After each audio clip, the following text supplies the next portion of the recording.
दोकानमा बाहिर स्टक पनि आउने कुरा थियो काठमाडौँदेखि दाइले मगाउनु भएको थियो अवश्य आउने कुरा थियो तर यहाँ चाहिँ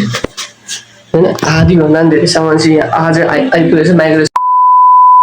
यो हजुर guys welcome back to new blog र फेरि तपाईँहरू सबैलाई मेरो यो चौथो ब्लगमा स्वागत छ मैले च्यालेन्ज स्टार्ट गरेको नि यो ब्लग चाहिँ चौथो तेस्रो ब्लग अहिले भर्खर अपलोड गरिसकेर यो चौथो ब्लग चाहिँ मैले ब्लग स्टार्ट गरेको अब हिजो चाहिँ एकदमै आज मौसम बिहानको समय घाम लाग्नेवाला थियो आज चाहिँ एकदम पानी पर्न आँटेको जस्तो भइरहेको छ क्या म त्यो पनि देखाउँछु र भिडियो कन्डिसनहरूले एकदम मजेदार हुनेछ लाइक सेयर कमेन्ट गरेर नबिर्सिनु होला म के कस्तो गर्दा राम्रो हुन्छ के गर्दा राम्रो हुन्छ कमेन्ट गरेर नबिर्सिनु होला है त अझै सपोर्ट गर्दै जाउँ अझै बनाउँदै जान्छु च्यालेन्ज यत्रो लिएको छ आजको यो मौसम चाहिँ फेरि एकदम पानी पर्ने अवस्था छ हिजो चाहिँ घाम लागेको अवस्था थियो भने आज चाहिँ पुरै पानी नै आउला जस्तो आकाश पुरै बदलेर यस्तो भएको छ अहिले चाहिँ ट्याक्कसँगले यहाँ चिया खाइरहेछ यहाँ मम्मी पनि चिया र चिउराहरू खाँदै हुन्छ मम्मी उतापट्टि गाइस कत्रो ठुलो पानी पर्दैछ हेर्नु न अगाडि कत्रो ठुलो पानी पर त्यो चाहिँ पानी पर्दैन भनेर कम्प्लेन गर्यो आज चाहिँ ट्याक्क पानी परिरहेछ आज बिहान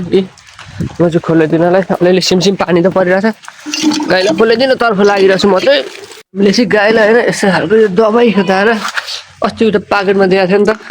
यो दाना चाहिँ होइन ट्याक्क अलिकति गाईलाई हालेर यति अहिले चाहिँ थोरै क्वान्टिटीमा म चाहिँ हालिदिनु थियो गाईको लागि विशेष दबाई हुन्छ क्या अनि ठ्याक्कसँगले अब हाल्दै खोलेछु यो ढोड त हिजो ल्याएको थियो ल्याउन त तर यो ढोडलाई चाहिँ अब पानी परेर यस्तो छ हिजो फेरि घाम लागेर त्यस्तो भयो आज पानी परेर यस्तो अवस्था भयो अब घाम लाग्दा गर्मी हुन्छ पानी पर्दा केही काम गर्न भ्याइँदैन सकिँदैन लगेर यहाँनिर बाछोलाई चाहिँ बाल्टी दिने गर्छ गाईलाई चाहिँ यहाँनिर दिने गर्छ पहिला यो यहाँ चाहिँ खानालाई तम्सेको पहिला यो सफा गरेर यो पानी एउटा उतापट्टि आरी थाप्नुपर्छ क्या त्यो आरी थापेर चाहिँ गाईलाई अनि यो नयाँ राख्ने गरेछ यो तरिकाले चाहिँ अब यताको यो निकाल्नु पर्यो नि त यो खोलिदिने त्यहाँदेखि आउँछ क्या अर्को अब यो धेरै भएपछि चाहिँ ठ्याक्कै थुनिदिने ठिक्कै थोरै भएपछि चाहिँ यसको आउँछ यो अब फाल्ने बेला हुन्छ यहाँ नि हिजोको खोर पनि गाईले नछोडिकन खान खोज्छ अब यहाँबाट बिरुवा जस्तो र यसलाई उठाएर यतापट्टि लगेर फ्वात्त फालिदिने त्यसो हुँदा यहाँ खोरमा फोहोर सोहोर जम्मा हुँदैन खोरमा गाईलाई अनि त्यो हुँदैन क्या भुसुराहरू भड्किँदैन त्यो हुँदैन तर त्यही भएर गाईले नि यस्तो फोहोर पार्छ के गर्नु भन्नु अब चाहिँ यहाँको यो रका यो यसको फर्मा निकाल्नु पर्नेछ अब यहाँको यो फर्मा चाहिँ निकालेर नि उहाँ अगाडिपट्टि पनि अस्ति ढुङ्गा त बिछाइसकेको छ अब त्यहाँ लगेर यो ठ्याक्कै यो फर्मा यसरी सट्टोसँगले राख्ने र यसरी नै अगाडि पनि ढलाइ गर्ने यो लगभग अब बनेर रेडी पनि भइसक्यो डह्रो भइसक्यो जस्तो चाहिँ एकदमै डह्रो भयो मम्मी चाहिँ उता बाख्रा खोर त्यहाँ बढार्दै हुनुहुन्छ भने पानी परेको कारणले बाख्रा चाहिँ यता बाहिरै निकालिएको छ उता राखिन्थ्यो अरू बेला बाख्राहरू चाहिँ यता मम्मीले चाहिँ यिनीहरूलाई बाँध्नु भएको फेरि झरेका गरेर फेरि बाँधेर राख्नु भएको चाहिँ घरमा पनि निकालिसक्यो यो पनि निकाल्यो ट्याक्क तौलेर राख्नु अब चाहिँ यहाँको यो फर्मा लगेर उता राख्ने म उता देखाउँछु पनि अहिले मम्मीले चाहिँ यहाँ काँक्रा घिरौला करेला सबै एउटा एटेजीमा रोक्नु भएको छ त्यो बिउ चाहिँ यो चाहिँ बिउ राख्नु भएको अरे मम्मीले चाहिँ मम्मी अहिले बाख्रालाई गाईलाई खोलेहरू दिएर बाख्रा बान्दा गरेर आउनु भएको छ अहिले चाहिँ र यो भाग चाहिँ अस्ति आधी ढुङ्गा बिछ्याएको थियो यति अब यति एक 2 3 4 5 इँटा चाहिँ यहाँनिर ढलाइ गर्ने भएको कारणले यताको फर्मा ल्याएर यता हाल्दै यहाँ पनि अब ढलाइ गर्नुपर्ने छ यति चाहिँ इँटा बिछ्याएको ढुङ्गा बिछ्याएको छ अब यताको गरेपछि यो ढुङ्गा पनि ठ्याक्कै लागिहाल्छ यहाँ फोहोरफार पनि अलि हुँदैन अनि यति चाहिँ ठ्याक्कसँगले ढलाइ हुन्छ फुलको बिरुवा चाहिँ मम्मीले अस्ति भर्खरै ल्याउनु भएको थियो यस्तो छिटो यत्रो ठुलो भइसक्यो फुल पनि आइसक्यो पुतली टाइपको फुल रहेछ यो चाहिँ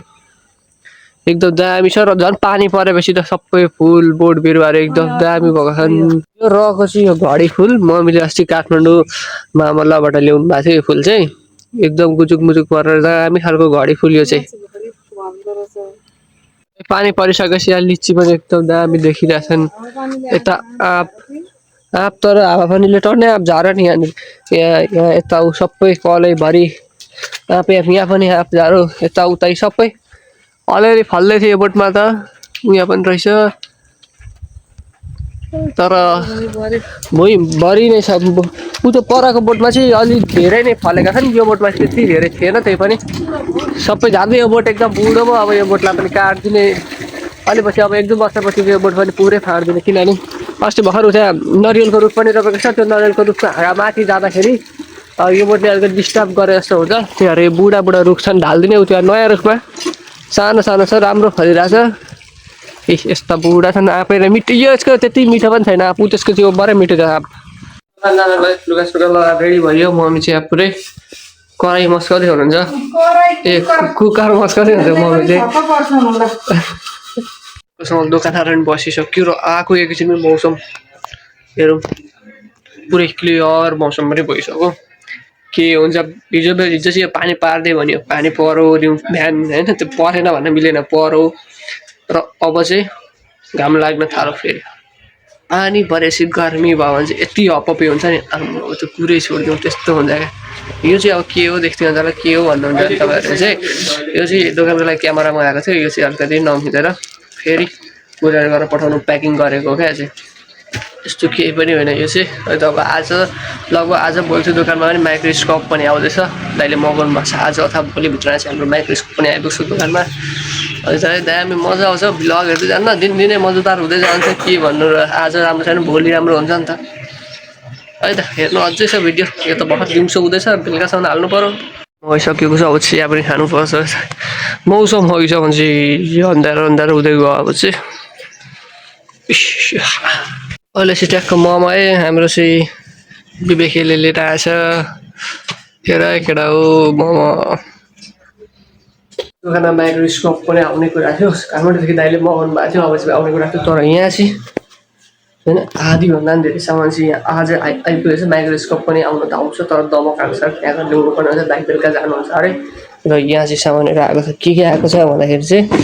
म यहाँको हल्का फुल्का देखाउँछु यो तपाईँहरूलाई थाहा छ यो टुल्स मोबाइल रिपेयरिङको टुल्स हो यो विशेष चाहिँ मदरबोर्डहरू गर्दाखेरि यो मल्टिमिटर भइहाल्यो यो भनेको कि यो मल्टिमिटरको तारहरू भइहाल्यो यो भनेको चाहिँ तपाईँहरूको त्यो जुन अब हुन्छ नि ग्राफिक्स कार्ड अनि मेमोरीहरूको चिपहरू हुन्छ नि जुन मदरबोर्डहरूभित्र वेबलाई चाहिँ त्यसलाई चाहिँ सोल्डिङ गर्ने भन्छ क्या प्लेट यो सोल्डिङ गर्ने प्लेट हो यो भनेको त पुस्ने ब्रुस भइहाल्यो यो भनेको जम्पर वायर मोबाइलको यतापट्टिको तारदेखि उतापट्टि लाने जम्पर तार हो यो भनेको यहाँनिर बिचमा केही अड्काउने भयो क्या यसो घुमाएपछि यताउता सर्छ यो अड्काउने यो यता यो पनि यता यसरी सर्छ अनि भित्र के राख्ने हो यो भनेको चाहिँ त्यही पछि हिटगन चलाउँदाखेरि चाहिँ लाउनुपर्छ यो राङको रूपमा यो भनेपछि पनि यो तताउँदाखेरि लाउने यो काट्ने चक्कु भयो यो पेस्ट हो र यो चेप्ने स्क्रु भइहाल्यो यति नै रहेछ यो अझै अरू सामानहरू चाहिँ म के आउँछ सबै देखाउँछु यता म घाँस लिनतर्फ लागिरहेको छु यहाँनिर चाहिँ ट्याक्क घर आइसक्दा मम्मीले काट्नु भएको रहेछ त्यो घाँस चाहिँ लिन म चाहिँ गइरहेको छु अहिले चाहिँ ट्याक्क सँगै आएपछि चिया खान त मन लागिहाल्छ नि त त्यही भएर चियाको लागि चाहिँ मम्मीले बसाउनु भएको रहेछ चाहिँ अब यसलाई तताउन चाहिँ एकछिन तताएर खान्न भनेर चाहिँ म तताउनतर्फ लागिरहेको छु भने मम्मी चाहिँ उहाँ गाई दुहुनतर्फ लाग्नुहुन्छ रात पनि परिसक्यो बिहानको मौसम भनेपछि चाहिँ पुरै एकदम पानी गडाङ गुडुङकै छिनमा परेको क्या किनभने मैले पानी पर्नेको मेन रिजन चाहिँ मैले हिजो भनेको थिएँ क्या ल म भोलि पानी पराइदिनु पऱ्यो यताउता मैले त्यही भएर परेको पानी क्या तपाईँलाई थाहा छ कि छैन मैले भनेको क्या त्यो पानी पऱ्यो र एकछिनपछि मैले भयो स्टप यार रोक्दै इन्टरनेट रोकिदिनु भनिसकेपछि चाहिँ पानी रोकिएको पनि हो अहिले चाहिँ केही छैन मौसम न गर्मी न जाडो ठिक्कको मौसम भएको छ एकदम दामी मौसम भएको छ दोकानबाट पनि आएँ यसो घरको काम गरी पनि सकेँ अब यसो चिया खाने है त भिडियो अझै लामो छ है हेर्दै सानो डे 4 दिनको भ्लग चाहिँ यहीसम्म रहनेछ भिडियो अझै लाइक गर्नु नबिर्सिनु होला कमेन्ट गरेर नबिर्सिनु होला हस् त धन्यवाद है त